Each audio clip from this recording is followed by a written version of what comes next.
Yo, what's poppin', people? Cobra Star Green back with you at another video. Your first time finding our channel, you love Ending Explain movie reviews. We're doing a whole bunch of those nowadays.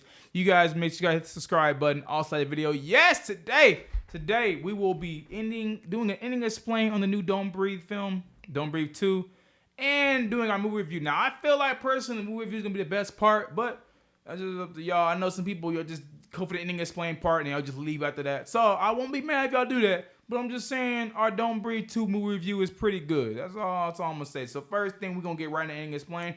Then we'll get right into the movie review. So first thing, if you guys want to know, in the first 30 minutes of the film, you're like, why? Why is this guy's house, blind guy from the first movie, why is his house getting robbed and stuff like that? Well, they talk about it pretty much in the beginning, very beginning of the film. He has this girl, right? There's this girl that you've seen in all the trailers. And pretty much they hint that that's his daughter, right? Well, plot twist is actually not. If you guys remember the first movie, he's always been like, I've always wanted a child, right? Well, he kind of got his child here because he pretty much took this girl from the original owners. Now, we end up finding out who the owners are towards the later part of the film, which my co-host will go into that in a little bit more in depth. But yeah, that's pretty much there. These robbers, aka the parents or the dad, is trying to get his daughter back from the blind man. If you want to go ahead. So at the end of the second act, they find her, they kidnap her, they burn down the house. The blind man's dog is dead. So the blind man is left with his injuries, and the previous kidnapper's dog escaped out of the house. Mm-hmm. So the dog leads him to where their location is. And basically we find out that the little girl's mom is still alive and that she needs a heart transplant.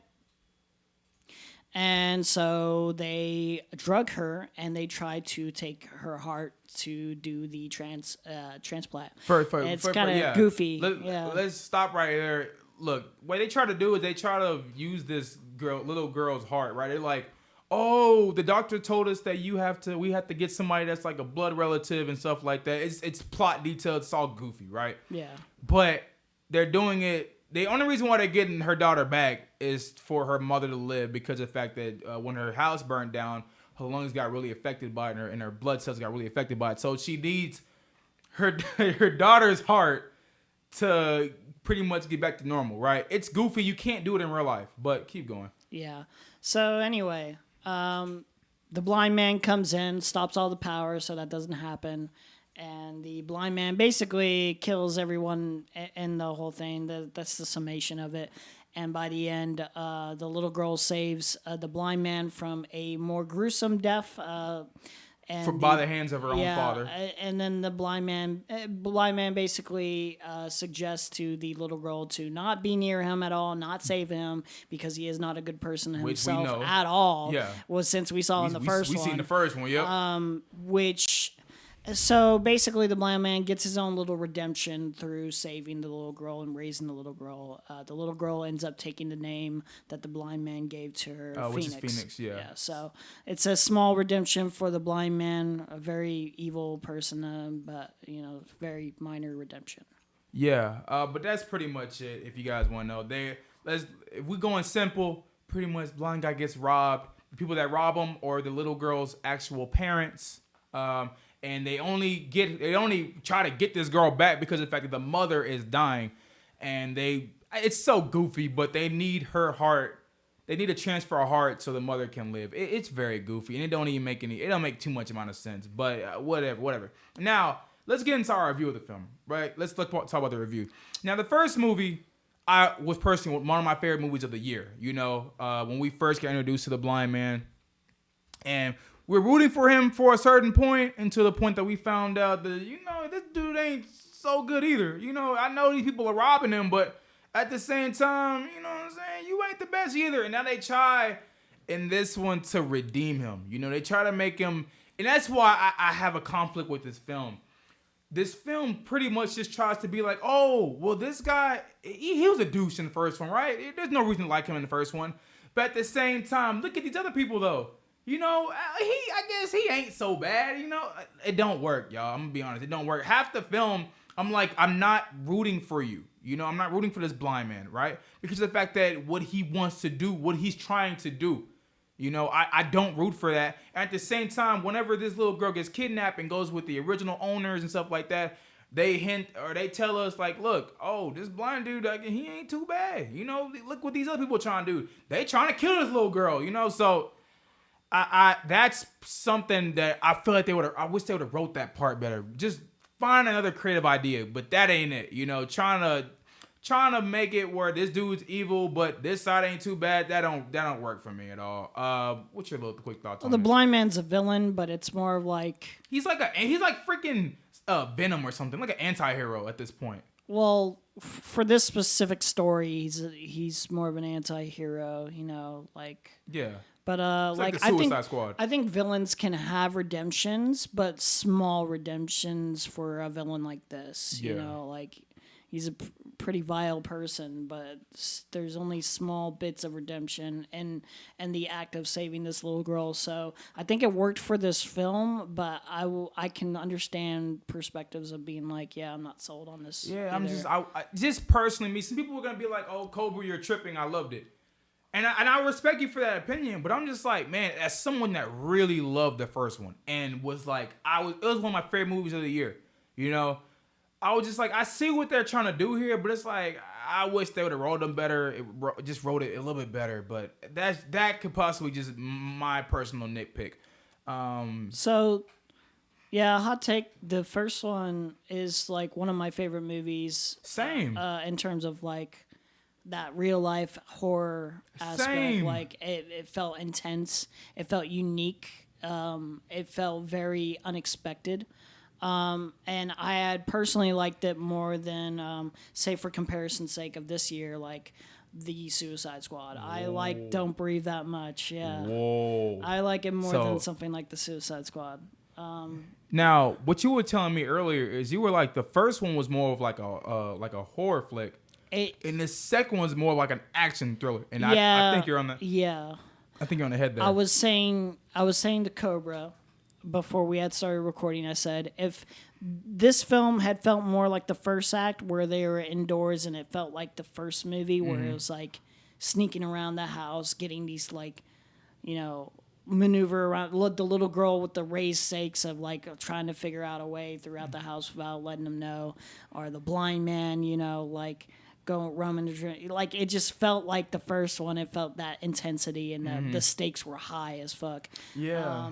If it felt more like that, I think I would have enjoyed this a lot more. But that second act kind of slows down. This movie did not feel as intense as the first one. You know, the first one had a lot of intense moments. Yeah, for something that has more action, it feels less intense. Than Yeah, the it first wasn't as intense for me. But at the same time, I was telling you this in movie theater, man. I'm like, dude, is this dude really blind? I'm like, I know they play with it like, yo, this dude is blind. But when you watch this film, you're like, is he really though? Like the stuff he be doing? Yeah. Like, come on, bro. I don't think Stevie Wonder doing this. I was thinking to myself, I was like, who'd win in a fight, the blind man or John Wick at this point? I don't know. It's like, I oh, don't. fuck. Honestly, Like, don't know. Yeah, I honestly he's don't that even good. know. Yeah. But you know what? I'll give one person. No, I want the blind guy. He was in Avatar. Let me get his name right because I don't want to be disrespectful. Stephen Lang. Stephen Lang. Stephen Lang. Yeah, I liked Stephen Lang in the film. Don't get me wrong. I liked him. I like his character. I just don't like, you know, how they try to like flip it. You know, if you're gonna go that route in the first one, keep it that route. You know, that's just me. But I'm gonna give high praise to someone. Maybe not a lot of people might give high praises to.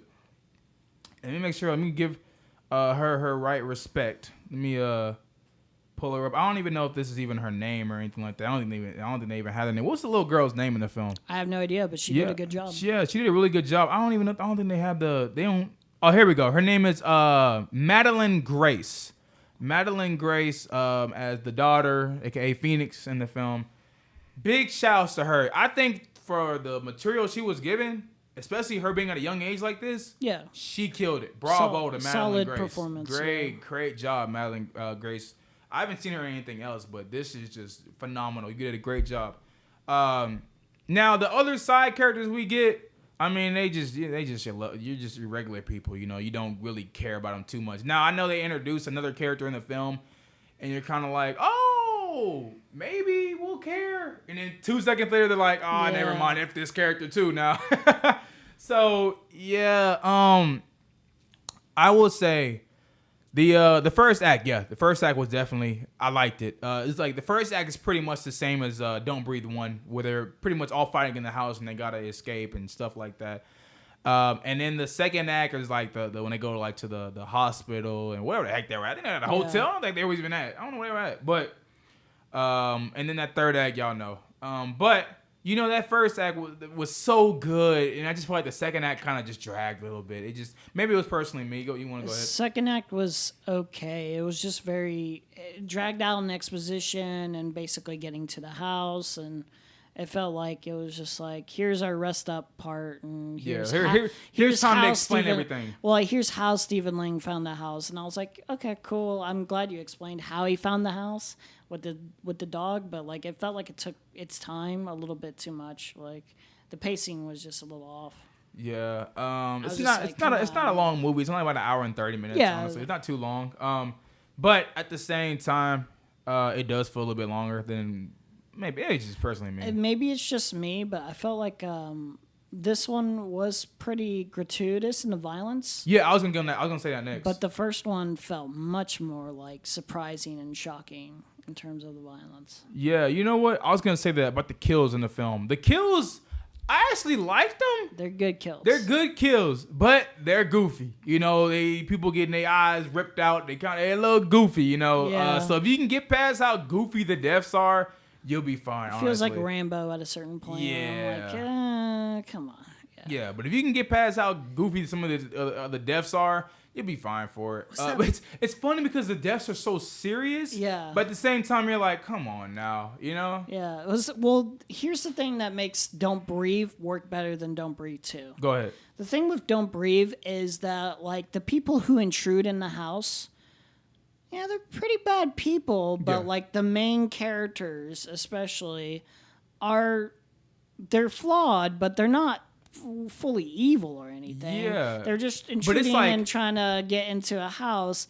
And then like what really makes it like disturbing and demented is like how far the blind man will go because somebody intruded on his property. It's more so like instead of just like stabilized, like get out of my house, I'll call the police. It's like, I'm going far with this shit. Yeah. And with Don't Breathe 2, it never felt like he got as extreme as he should have.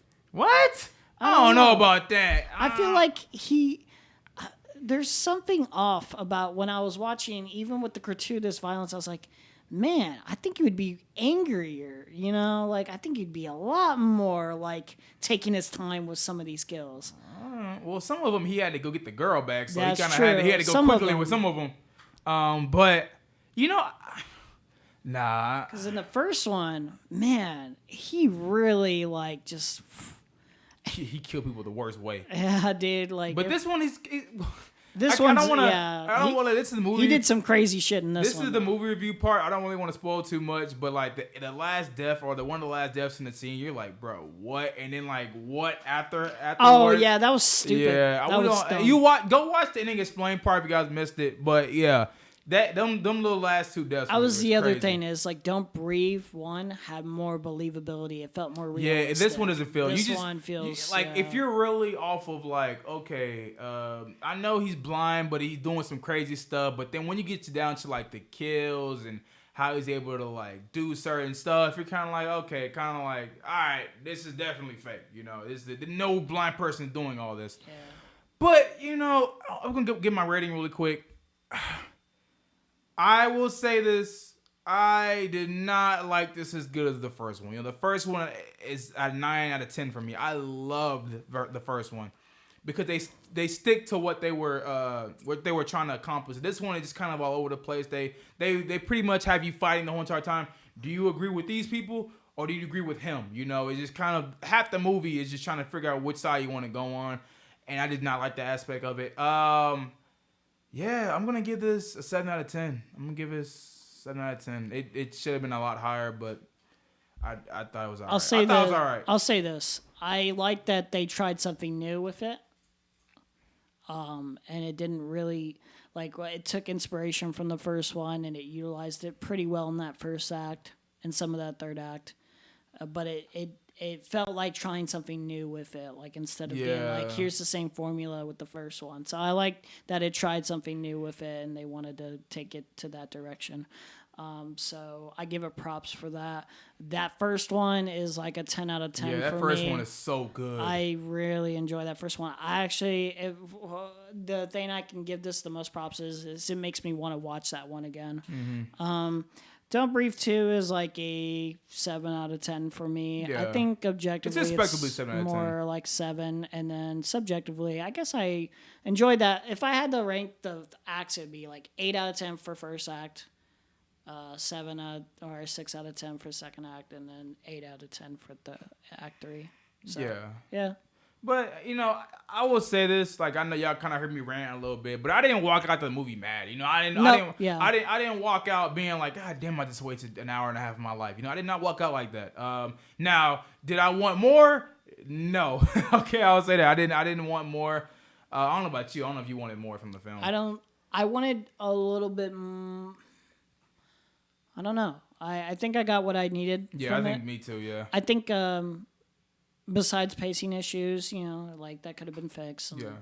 I think I got what I wanted out of this story. Like, but I think it was good enough. I'll say that the audience that this is intended towards, like, kids, you know, it'll work for them. They'll see the kills and they'll go like, oh, and they won't really care about the plot as much, you know? I will say, though, in a way, I'm sort of disappointed by this and the fact that, wow, this could have been a franchise, like a really cool concept franchise. Yeah.